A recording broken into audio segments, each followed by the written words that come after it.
don't know. Like, I don't exactly know who I am. I feel kind of blended and floaty and dissociated, sort of.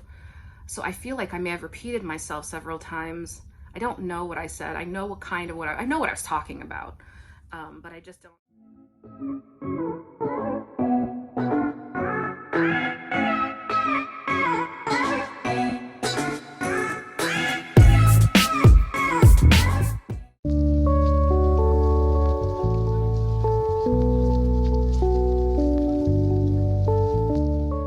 Hello everybody. Welcome to Hatchery's video diary, where we talk about whatever we want, and mostly it'll be related to DID, hopefully. So today I was going to talk about what it was like going through the mental health care system for so many years with the wrong diagnosis, because they treat you differently when they don't know your diagnosis, or when they assume you have a different diagnosis than you have. And from the age of 12 until I was in my mid to late 20s, I was misdiagnosed. And due to that misdiagnosis, I was gaslit. I was gaslit insanely during my time in the mental health care system. A time that hasn't really ended because I suffer from recidivism. And that's a big problem for us because, we were in psych hospitals for many years of my adolescence, and that sort of made it hard for us to get out of that cycle. And so, I remember I was diagnosed with everything, like typical when you have DID. I was diagnosed with major depressive disorder, obsessive compulsive disorder, bipolar, of course, because my mother was bipolar. That was the first thought, is that I had bipolar disorder. PTSD, complex PTSD, just a bunch of things since I was 12 years old. And I just remember when I was in college, while they were starting to understand what was happening to me in my mid-20s, when they started getting a clearer picture of what was going on. Now I forgot what I was going to say.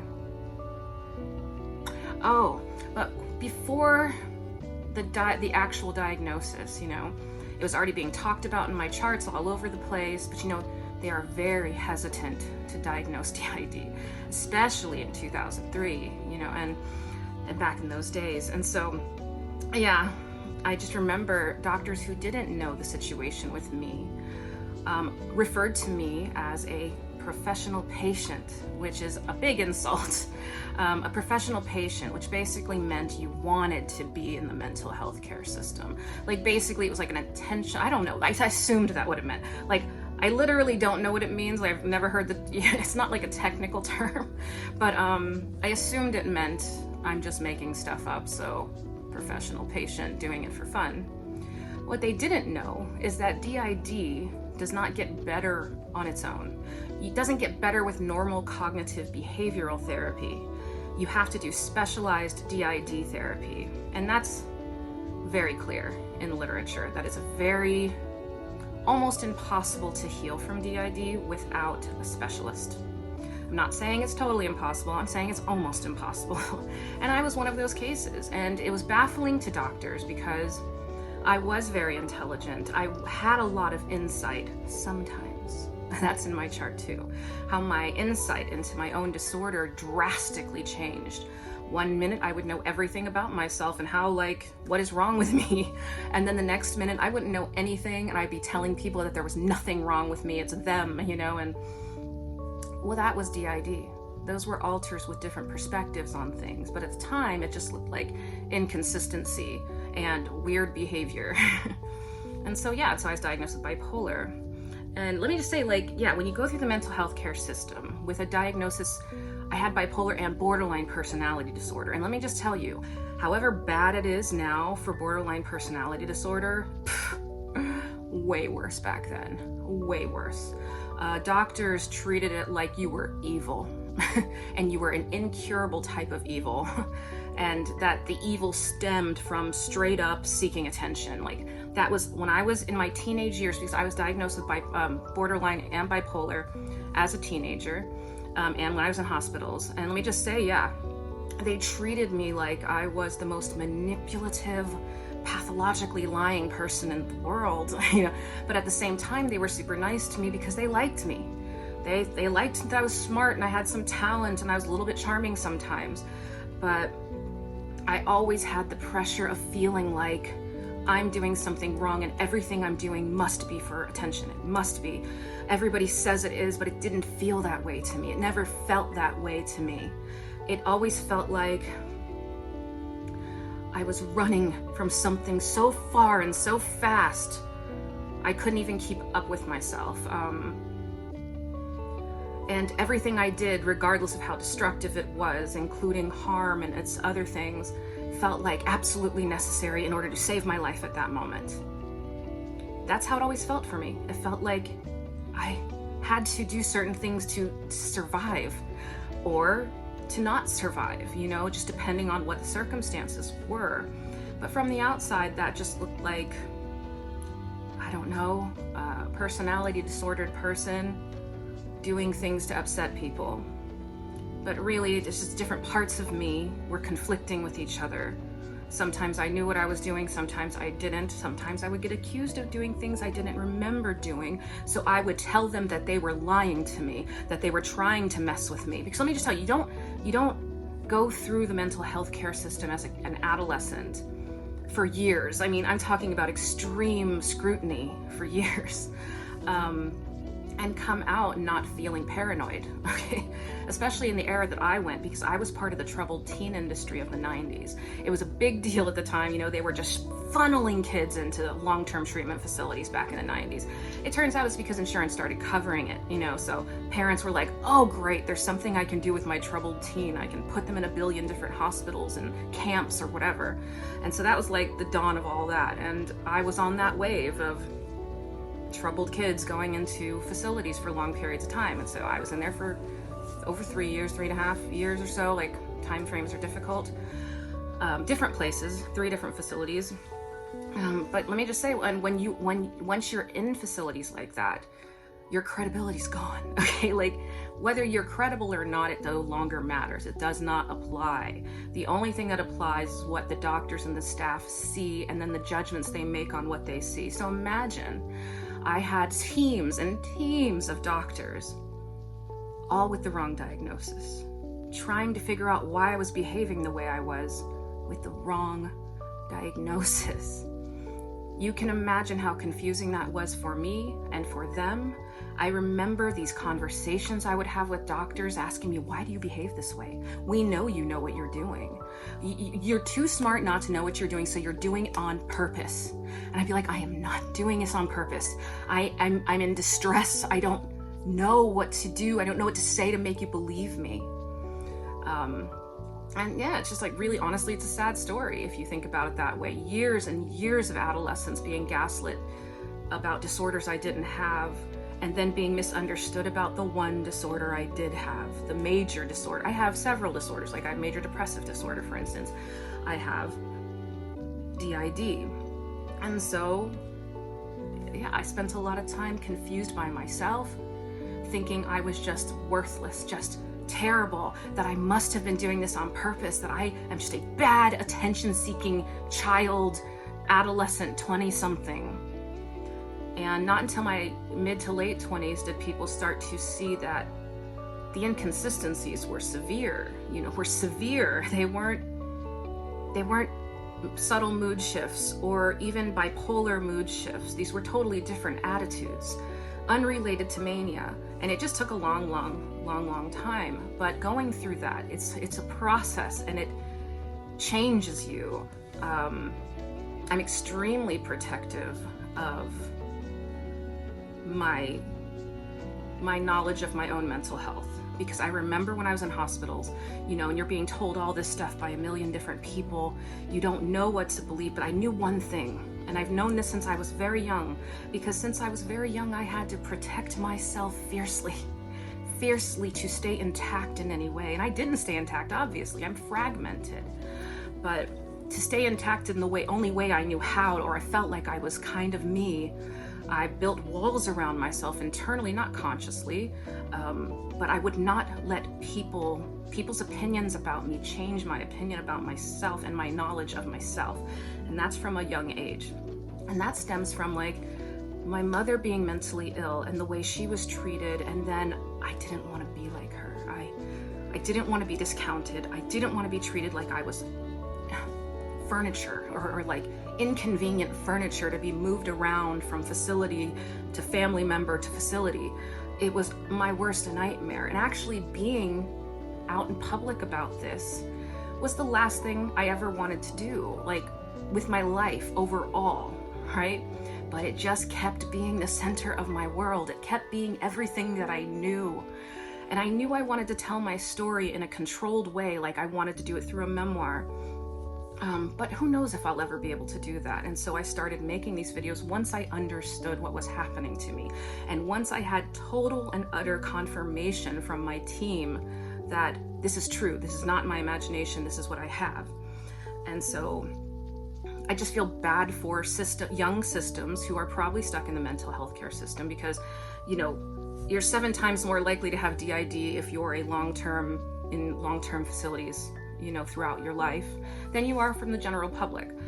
And so I know there are kids in there probably right now that have dissociative disorders or DID, and they're being treated like they're bad. They're being treated like they're making these decisions on purpose and not having dissociation and making all of the decisions that are various and weird and strange and totally different from each other on purpose just to upset people. That's sort of how I was treated. Like I was doing everything I did to upset others. And they didn't understand it. They studied me like I was, I don't know, a lab rat, you know, and remained baffled by me. And the closest anybody got to seeing that I had DID when I was in my adolescence was when I was 16 years old. And the psychologist, he's a psychiatrist, I think. Was Dr. Twice? Well, I can't remember if he's a psychologist or psychiatrist right now. It was a while back. He said to me in a meeting, and then Red came out. I didn't know that at the time, but later I realized this. And so I was in this, you know, my therapy appointment inside the facility I was in, which was called Grant Center. And he was like, I don't know what we were talking about, you know, but I had a big physics book in my hand because I was taking phone call classes because they didn't have classes for the classes I needed in psych hospitals. And let me just tell you, this is before the internet and all that stuff. So like phone call classes were ridiculous. There was no way I was going to learn physics or science or whatever it was I was taking through the phone calls. I couldn't see the board. I could just hear the teacher. It was weird. But anyway, I had this book in my hand and he said this one phrase to me. And at the time, I just didn't know why it made me so angry. But he said, "You're not trying to kill yourself. You're trying to kill your inner child." And like that, like the worst thing he could have said to me, I suddenly lost control of my body. It was dissociation. It was another part of me coming forward. It was Red coming forward. The time I didn't know. I just knew that I suddenly shot up, could not control my body, and I was just doing things, and I just was watching myself. So I shot up from the chair. I went to the door because I was famous as an adolescent for walking out of therapy appointments mid-session. And so I went to hit the door and walk out of there. And he's like, "If you walk out that door, you're gonna be on unit so fast your head will spin. You'll be on the unit for a month." And that means you're just basically trapped on the unit. You can't go out to do any activities. And as an adolescent, they give you a lot of activities. And it was a private facility, so there was a lot of things to do. And then you would just be trapped on the unit. And so, I don't know, like I watched myself just holding this book stuck between this door and this hallway, and then it threw it at his face, and I hit him right in the nose with this hardcover book, which is one of the few times I've actually done something like that. And I remember he grabbed me by my arm and started walking me really fast down the hallway. "Oh, you're gonna be on unit for the rest of your life," things like that. And I remember yelling at him, "Oh, Mr. Doctor, you're so good at what you do, Mr. Doctor. Why don't you tell me all the other brilliant things you think about me, Mr. Doctor?" Like, that was Red, I think. And I remember it blurrily, but I remember it's something I've always remembered. Well, that's the closest anybody got to knowing I was fragmented, and maybe there were younger parts of me in there, is this concept of the inner child. And that led to a very violent outburst. And he did not put me on unit, by the way, for months. He made me stay in this behavior control area, was what it was called, the BCA, which was this little room, I don't know what, like 5x5 room where you sit under lights and there's a camera and you just kind of sit there and it just sucks, you know? And I just had to sit there for a bunch of hours, and then they let me out and they didn't put me on unit or whatever. But I'm just saying that being in facilities like that, being under scrutiny and being misdiagnosed is like being put in a maze, being put in the wrong maze, being put in the wrong maze where there will never be answers. There will only be more walls. And so, yeah, I just remember just being constantly observed and looked at like, what in the hell's going on here? And then doctors just trying to come up with the various billion different reasons. I had all these different responses because DID was certainly never on the table in the 90s as an adolescent. It would be unethical right now for people to diagnose adolescents with DID. That would be extremely unethical. Back then it was not even that question, you didn't even go there. And so, but yeah, that whole time that's what I had. And so I had to walk around the maze that was not my maze and be confused and be felt so horrible about myself for not being able to fix myself, for seeking so much attention when that's not at all what was going on. I was having triggers and trauma responses and switches that I didn't understand. And so, yeah, that's the story about that, and that's why I feel bad for young people who might be in the system who do have DID today, because they won't be treated like they should be treated. They'll be treated like they're being difficult on purpose. They'll be treated like they're lying, like they're just going out of their way to manipulate numbers of people when really not at all. That's just not what was happening. Different alters had different requests, wanted different things, asked different staff members for different things, which made them think that I was pitting them against each other and manipulating them when really I just didn't have memory. I just had a really bad memory of what was happening. And so I just hope any other person who might be going through this holds on tight to their knowledge of themselves. And if you hear something about yourself that you know isn't true, you just know that's not true, hold on to it, because you might not be wrong about that. Doctors are not always right. That's why it's called a medical practice. It's a practice. It's something they have to constantly keep up, something they constantly have to study and practice to maintain their skills. And the problem with DID is doctors don't study it at all. They skip that chapter in college. And if there is a chapter at all, it's about this long. And see, that has to change, because more people have dissociative disorders. I'm not saying DID, I'm saying just generally, more people have dissociative disorders than you think. And you need to start taking that into consideration instead of just thinking of the typical behavioral issues that come with the mental illness, you know? So anyway, I don't know. I don't exactly know who I am. I feel kind of blended and floaty and dissociated, sort of. So I feel like I may have repeated myself several times. I don't know what I said. I know I know what I was talking about, but I just don't have any idea what came out of my mouth. But anyway, I hope the video was good. I hope this is a great diary, and just know we love you. Oh, I'm James. I'm here too. Oh, okay, so James is here a little bit, but I don't know if I was here the whole time. We're just kind of blurry right now. And so, yeah.